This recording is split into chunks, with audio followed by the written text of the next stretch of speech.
Anak-anak, kita hari ini akan belajar tentang tema 1, subtema 2, SPDP, yaitu materi teknik pembuatan patung. Supaya lebih jelas, simak penjelasannya Bapak ya.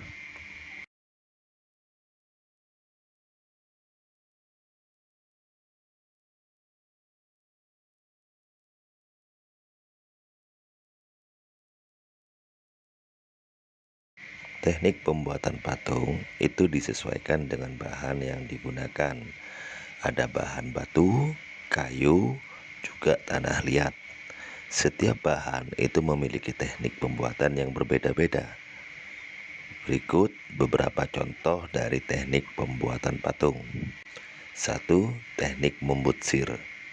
Teknik membutsir itu teknik dengan cara memijit, menambah atau mengurangi bahan yang dibentuk. Alat yang dibutuhkan itu adalah butsir atau pisau sudip atau pisau kecil silet untuk mengukir biasanya itu. Kemudian bahannya adalah yang terbuat dari bahan-bahan lunak seperti tanah liat, plastisin, juga sabun.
Yang kedua adalah teknik memahat.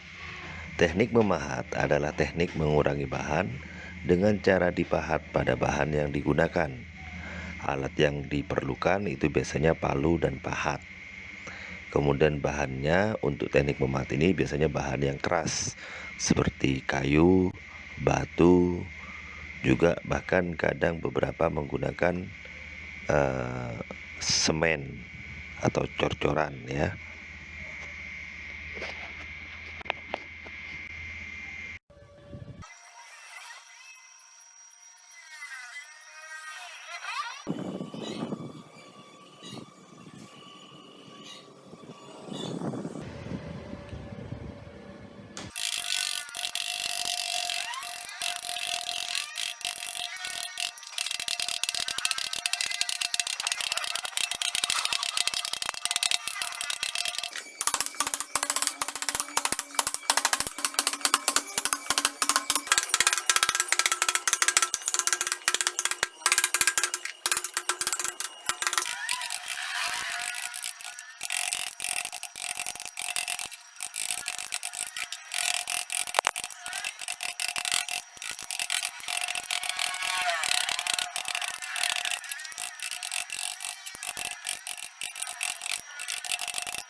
Teknik ketiga yang akan Bapak jelaskan itu adalah teknik mencetak. Teknik mencetak sendiri itu ada dua macam, yaitu teknik cetak tuang dan teknik cetak tekan. Tapi yang akan kita pelajari sekarang itu cetak tuang. Kenapa? Karena cetak tekan, karena cetak tuang itu biasanya bisa dipakai dalam kehidupan, sementara cetak tekan itu biasanya digunakan di pabrik-pabrik, ya. Pembuatan patung dengan teknik mencetak itu biasanya menggunakan cetak tuang atau steam cor. Jadi semacam semen, air, dan pasir dimasukkan ke dalam media tempatnya untuk mencetak, lalu ditunggu sampai kering. Alat yang dibutuhkan adalah cetakan dari patungnya, kemudian bahan-bahannya itu bisa semen, bisa gips, bisa fiberglass, atau bisa logam-logam yang dicairkan seperti emas, perak, perunggu, dan lain-lain. Ke dalam wadah, campur bahan semen, pasir, dan kerikil dengan perbandingan 3:1:1. Campurkan air, aduk hingga rata, jangan terlalu encer atau terlalu padat. Kemudian, masukkan bahan ke dalam celengan karakter yang telah dilubangi hingga terisi penuh. Jika sudah terisi penuh, kemudian keringkan dan gunting celengan, keluarkan patung dari celengan tersebut.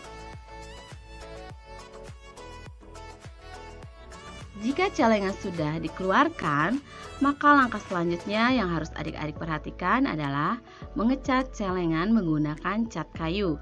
Mengapa cat kayu? Agar dia tahan lama dan menempel.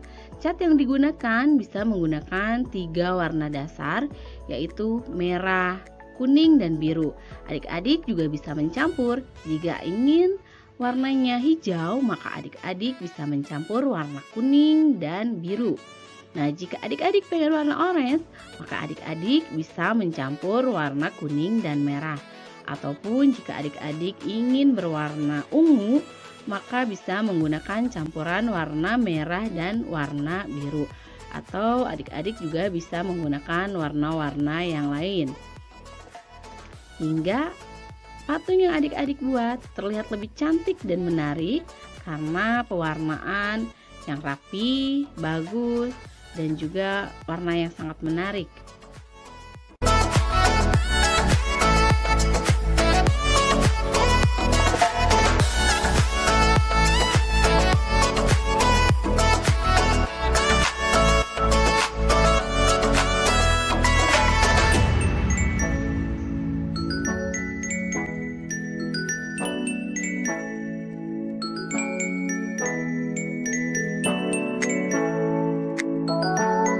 Nah, adik-adik, jika pengecatan sudah selesai, maka langkah yang terakhir yang harus adik-adik lakukan adalah pengeringan cat pada patung, sehingga patung lebih menarik dan juga mudah dipegang dan tidak kotor di tangan. Serta patung yang adik-adik buat bisa menjadi pajangan di rumah ataupun di halaman rumah sebagai penghias. Nah, adik-adik, mudah bukan cara membuat patung dengan seni cetak hanya menggunakan celengan, pasir, semen, dan kerikil? Tentunya adik-adik sudah bisa membuat di rumah sendiri. Nah, adik-adik, terima kasih sudah mengikuti dan belajar membuat patung dengan teknik mencetak. Nah, adik-adik, terima kasih. Sampai jumpa kembali di pertemuan berikutnya. Teknik terakhir untuk pembuatan patung itu adalah teknik konstruksi. Teknik konstruksi digunakan dengan cara menyusun atau membangun bahan. Biasanya bahan yang digunakan itu berupa bahan-bahan yang bisa didaur ulang. Ya, cara menyusunnya dapat dilakukan dengan membuat kerangka terlebih dahulu, lalu menggunakan lem sebagai alat perekatnya. Alat yang dibutuhkan itu ya meja, atau kalau ada meja putar. Kemudian bahannya itu bisa plastik, bisa botol bekas, bisa sendok es krim. Terserah kita yang mau digunakan yang mana, tergantung juga dari model yang akan kita buat.